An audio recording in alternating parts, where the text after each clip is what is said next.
Thank you. Well, one of my happy responsibilities today is that I get to introduce our speaker. And Rob has been here other times and spoken. I'm not sure if we ever completely introduced him. But if you don't know him by the name Rob Langford, you might know him by the name of Santa Claus. Do you remember Rob was Santa Claus at our Christmas party? So he's not only a wonderful speaker and a wonderful preacher, but he's also has a great sense of humor, and so we appreciate that.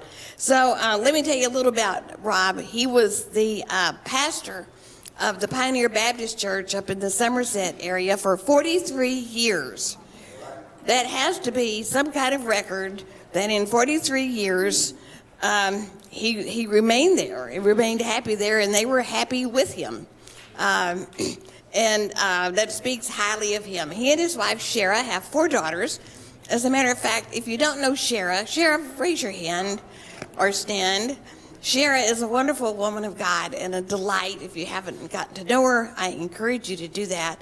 They have 4 daughters. 2 live in Southern California and 2 live here. As a matter of fact, when Rob and Shara retired in 2017, they moved to Shingle Springs with one of their daughters, and they bought 5 acres of property, and they built 2 houses on that 5 acres. They did most of the work themselves, and that was in 2017, and they finished it and moved in by Christmas of 2018. And so there's another talent that he's got. So Rob is going to come today and give us his testimony, and I could hardly wait to hear it. And if you're excited to hear it too, would you let him know as he comes?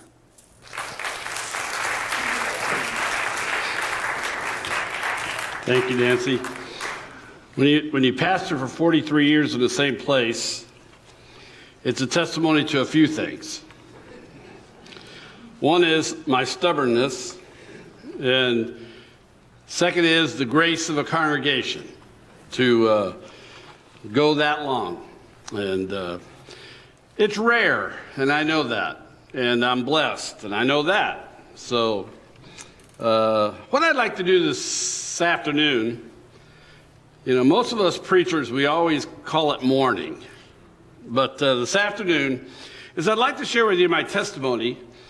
And I never lived deep in sin, and it's not exciting in that sense, but it is exciting in that God did move the heaven and earth to save my soul. And you know what? He did the same thing for you. And so my goal, recently our pastors have been preaching on Daniel, and the theme has been God is sovereign, or he's in control despite appearances. And God is in control even in the most difficult and confusing of times. Maybe you're asking yourself, why would God be interested in me? Well, the psalmist asked the same question. He said, when I look to the heavens, the works of your fingers and the moon and the stars, which you have set in place, what is man that you're mindful of him? And the Son of Man that you care for him? Now, in the New Testament, they take that passage and refer it to Jesus, but it really is referred to all of us. And maybe you can ask that question. Who am I that God would be mindful of me? But I want to assure you that he is mindful of you. And the psalmist in a later psalm says, I praise you, for I am fearfully and wonderfully made. The more I break down, and I have to study joints that are failing and so on and so forth, we're amazingly made creation. We just didn't come with a lifetime warranty. But we're wonderfully made, and wonderful are your works, and my soul knows it very well. My frame is not hidden from you. When I was being made in secret, intimately woven in the depths of the earth, your eyes saw my unformed substance. In your book were written, every one of them, the days that were formed for me, when as yet there was none of them. God wrote a book about Rob and about you. And I suspect you can look back and see God's hand in your life.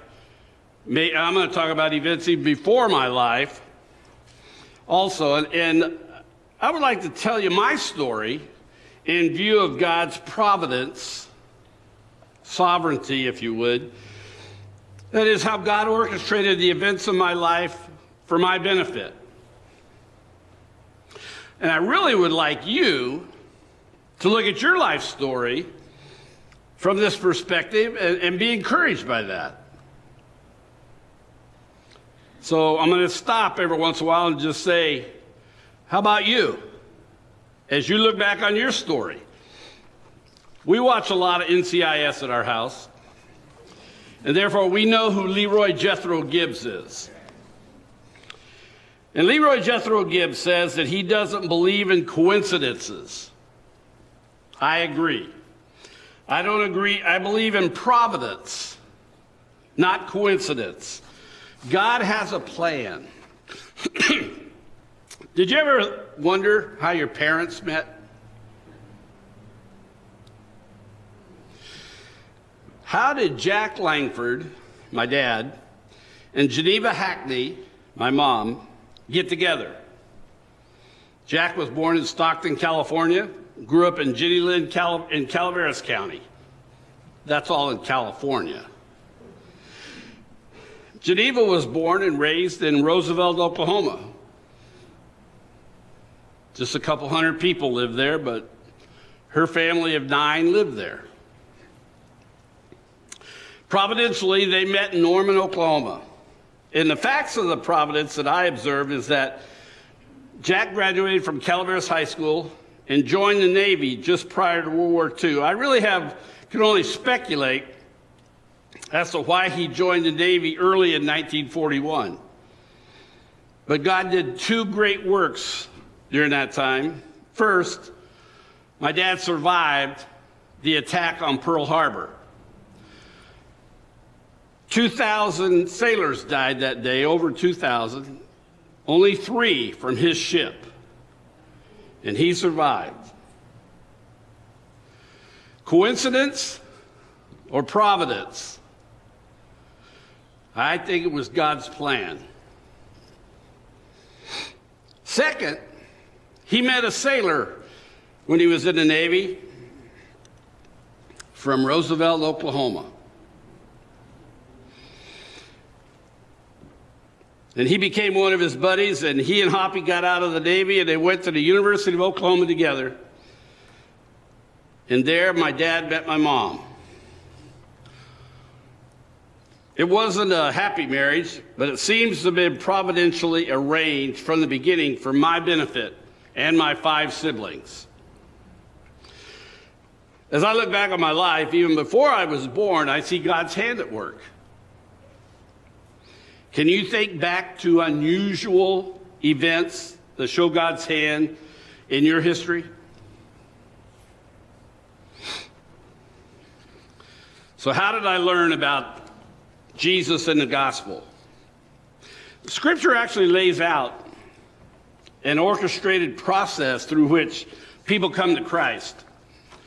Romans chapter 8, it says this: whoever shall call upon the name of the Lord shall be saved. We know that verse, don't we? And but that's the end of the process. And so he asked several questions to get us back to the beginning of the process. How then shall they call upon him in whom they have not believed? How shall they believe in him on whom they have not heard? How shall they hear without a preacher? How shall they preach except they be sent?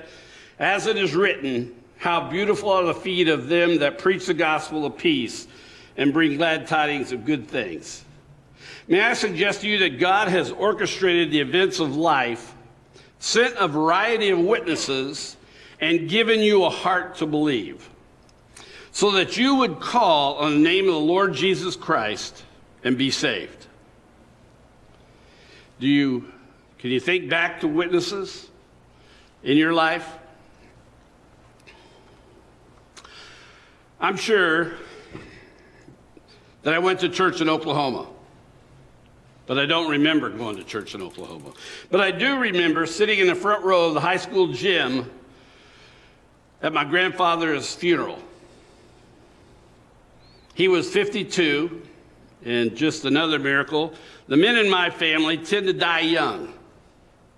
And the miracle is, I haven't yet. But that was my earliest memory of church-like experience.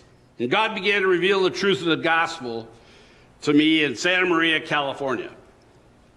We had moved in 1956, we moved to an ethnically diverse community. That's the PC way of saying we went into a Mexican neighborhood. And my mother took me to school to enroll me in school. And the principal, and you gotta know that my hair was bright yellow, blonde as could be. And the principal looked at me and asked my mother, "Can he speak English?"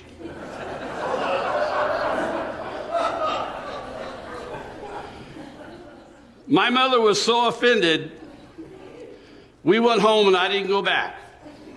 So that became the earliest stage of my education. I skipped kindergarten. I'm not sure what that means exactly, but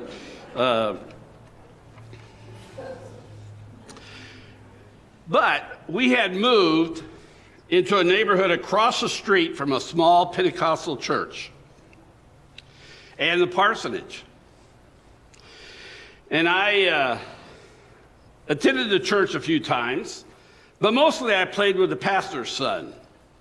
And we would ride bikes together in the neighborhood, and we'd play baseball in the church parking lot. And I was 7 or 8 years old at that time. And so and one night, I was attended church, and I responded to an invitation.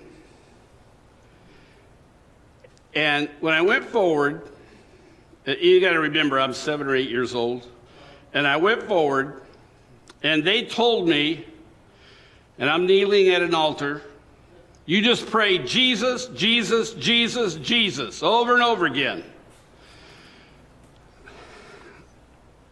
As you get to know me, or anybody does know me, you know there's a competitive spirit in my soul. And it became a competition for me. Who could outpray anybody at the altar? And so I prayed and prayed and prayed till everybody else quit. I won. But I wasn't saved. I had just prayed and prayed. But it stuck with me. In 1960, my parents were divorced. And it was a horrible experience for me. It was very painful for me to be separated from my dad and moved to Rose Hill, Kansas, which is just outside of Wichita. Like most experiences in life, there's a mix of good and bad. It was special to live with my aunt and uncle and my cousins on a dairy farm. My introduction to cows, we're gonna have more cows in my story, but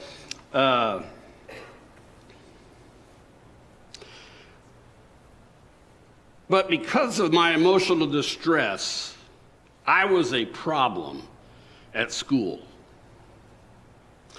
I went to school and I sat and cried every day in the beginning. Now, you know kindergartners, they kick and scream and they cry and throw fits, but fourth graders are not supposed to be doing that. But as I was so distressed, that's what I did. And sometimes I just walk off the campus. I remember hiding in the gully and 2 men drove by and picked me up, drove me back to school. I was a problem. But you know what? God gave me a teacher, a Christian teacher in that spring of the 4th grade. And Mrs. Showalter was patient with me, and she talked with me about being a Christian. Now, I had attended her church, a friend's church, I always find it interesting. I went from Pentecostal to Friends in my early church experience, and I'd been there one time. And of course, I had prayed Jesus and won, a couple years earlier. So I told her I was a Christian. A lie that I felt bad about for the next 3 years. It actually still amazes me that I had such an awareness of spiritual issues at that time, at 10 years old. But wouldn't you consider it a providential miracle that your fourth grade teacher would be patient with you as a problem student and care about you enough to talk to you about Jesus?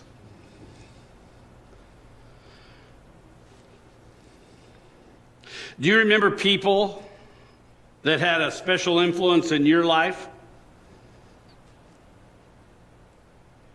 back in the day? We're talking 60 years ago.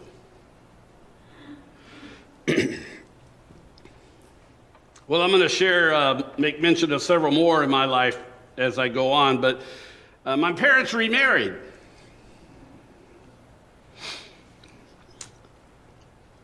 They were married 3 times, and my mother had 6 other husbands.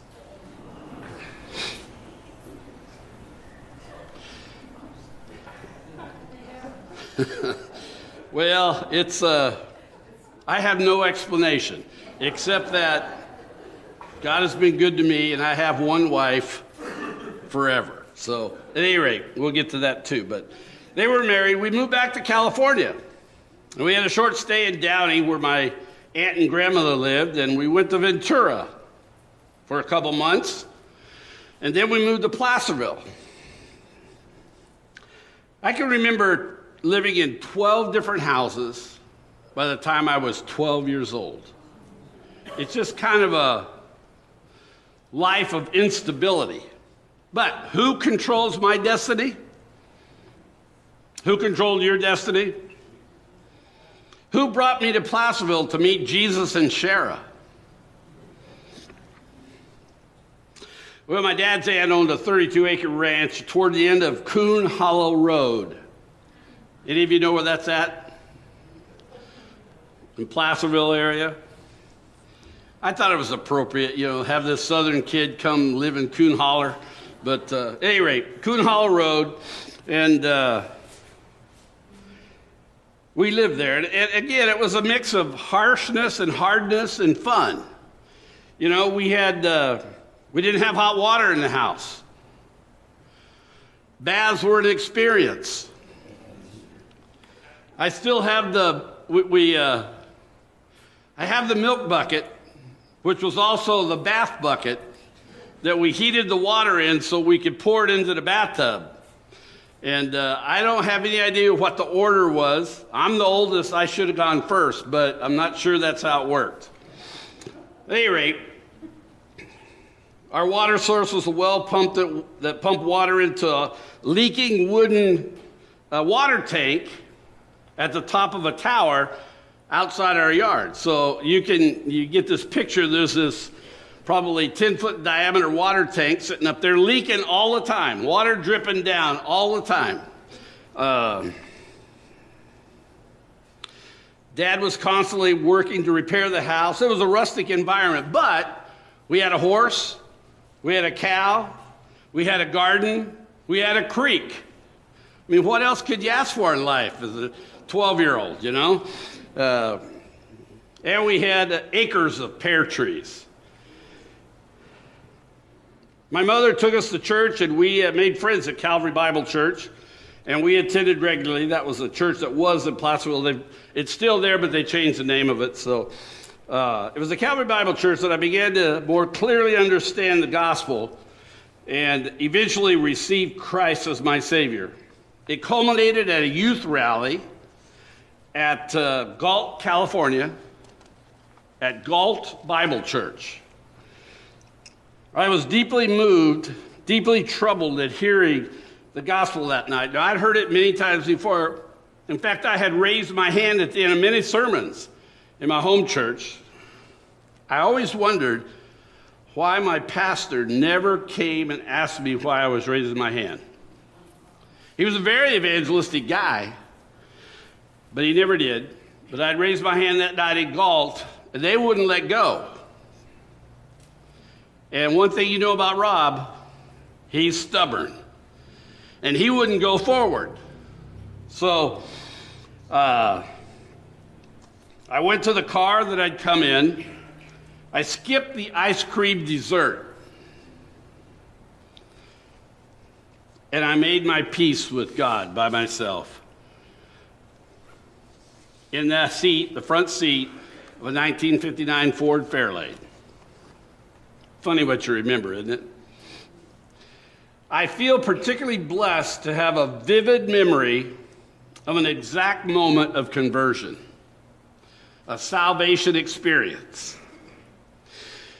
It had taken 5 years with stops in 3 different churches, but I was saved.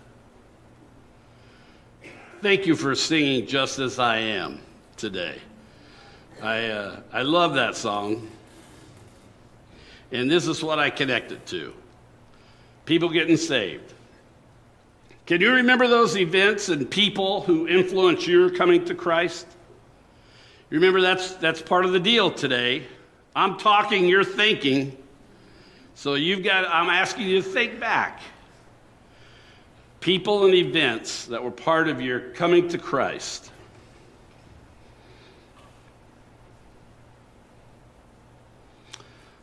Well, I'm going to switch subjects here. How did I meet Shara, my wife-to-be?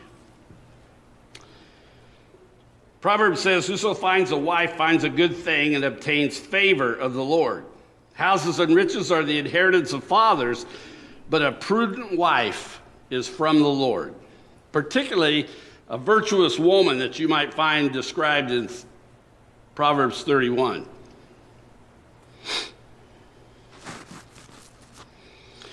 Most people don't know the first half of Proverbs 31, but the second half of Proverbs 31 is description of this wonderful wife that I have. But the first half of Proverbs 31, that is a mother speaking to her king's son and giving him instructions. First half's for me. The second half is who Shara is. I first met Shara in 1961, 5th grade, at Placerville Elementary School. You might have guessed that was my 5th school in 5 years. God is in control of human instability. She was born in Placerville, California. I was born in Norman, Oklahoma. You've heard the abbreviated version of how God brought me to her town. We went to the same school together for all the way through high school, went to the same church. I asked her out on our first date in 1968. The other thing you want to know about Rob is he's shy and slow in social settings. Shara would be quick to tell you that my little brother went with us on that first date. She has always been a really nice, friendly person, and I remember that I thought she was real nice looking, too. Today, she's still really nice and friendly, and I still think she's real nice looking. You know, a very important part of our story is that Shara's mom really liked me and wanted Shara to marry me even before I asked her on a date. Shara's mom is a 4'10" little Jewish lady, and she ran everything she touched, whether it was her husband's business or our church.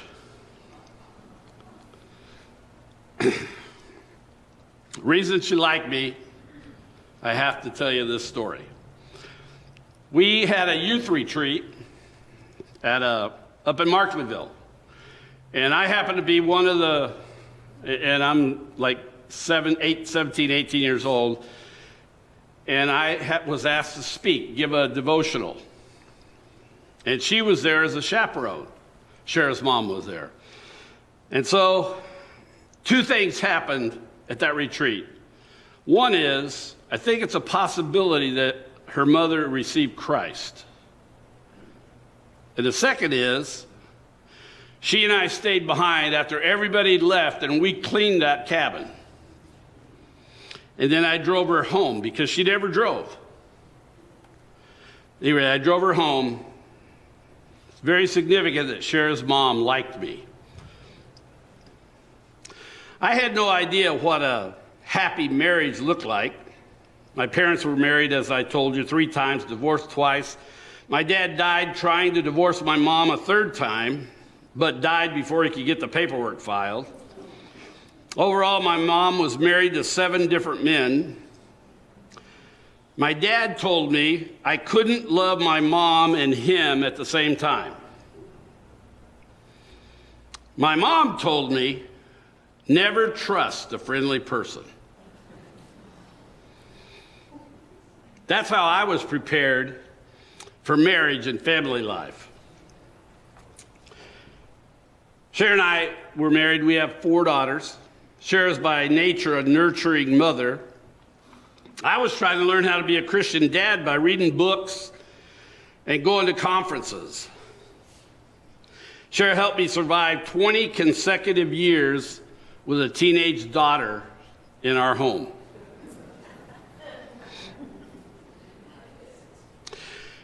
We've been married over 50 years, have 4 daughters, 9 grandchildren. Today we know what it is like to be happily married. To God be the glory. It's a miracle.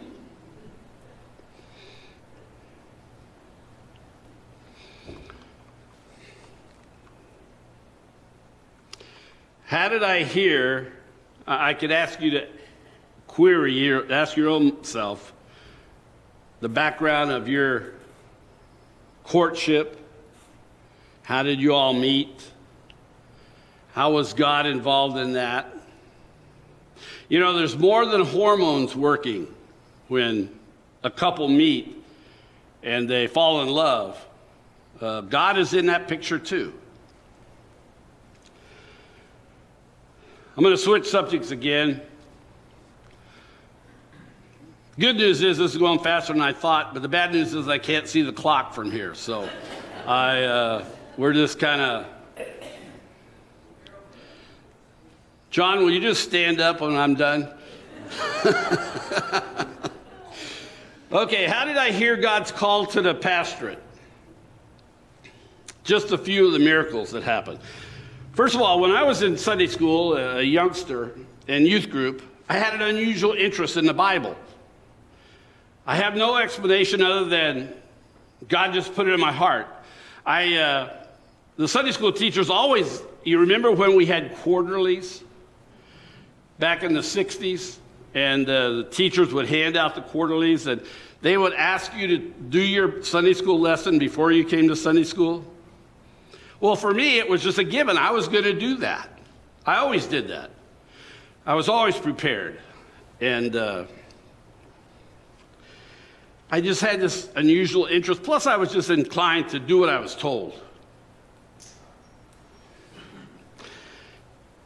The second thing, and this is going to sound really peculiar to you, but it's very significant to me. I had a 7th grade English teacher who started a love for English grammar in me. And you know, when I got into studying Greek, I never did study Hebrew, so I don't really know any of the language of the Old Testament, but when I started studying Greek about the New Testament, it was fascinating to me to study what an aorist tense was and what a perfect tense was and a participle. And I know that most people don't care at all. And I am very careful when I preach never to mention any of that grammar because y'all don't care. You know, and so but it was a tremendous gift that Mrs. Nicholson gave me to prepare me to study language. I have no idea if she was a Christian. She was just a nice lady that taught English. And I may have been the only one interested in the class. I don't know. But I remember asking her several times grammar questions. And she would say to me, "You'll learn that next year." She was wrong. No other teacher that I had ever taught me English grammar like Mrs. Nicholson. I had to learn it from the German teacher, from the Greek teacher. But anyway, it was a great tool that she gave me. I had a season in my life where I did not cooperate with God. Sports had always been a big part of my life. And I played 3 sports in high school, had earned 7 letters, varsity letters, and it was just who I was. I loved it, you know. And so I went to the University of Pacific in Stockton, and I realized recently I was what they call a walk-on. I had no scholarship. I just saw guys playing football, and I wanted to play. So I went to the coach and asked if I could play.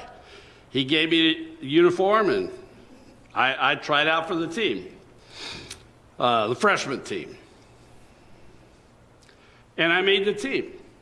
I became the starting quarterback.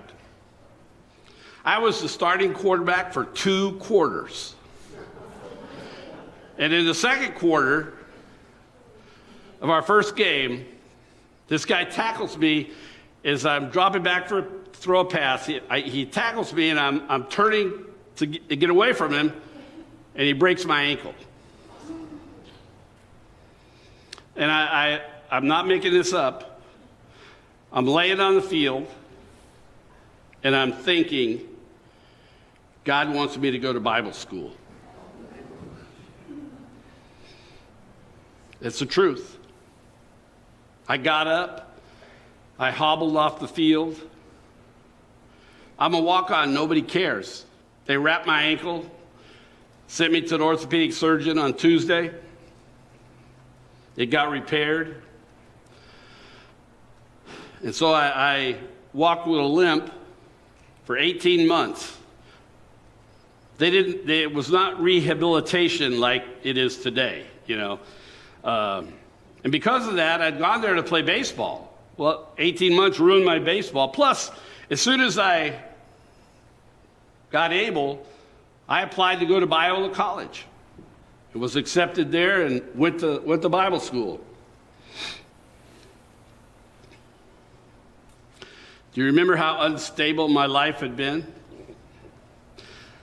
I was in 6 different colleges on 6 consecutive semesters.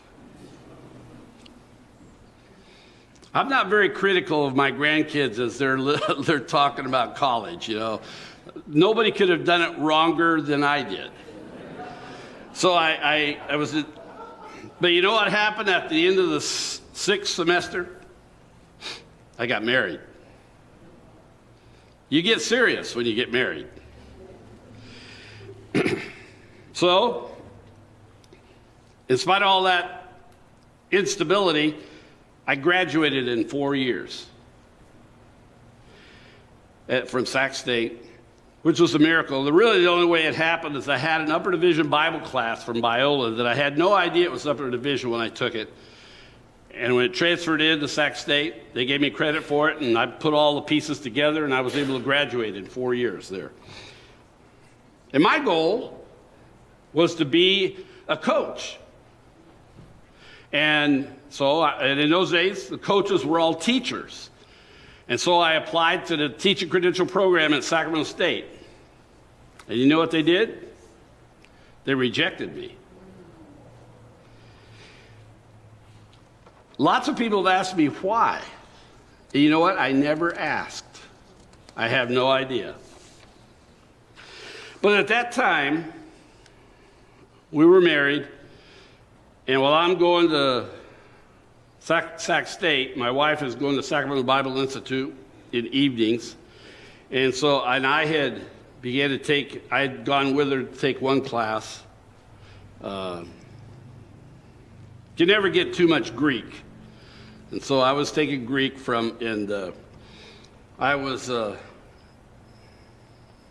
when Sac State rejected me, I didn't know what to do, so I enrolled full-time at the Bible Institute.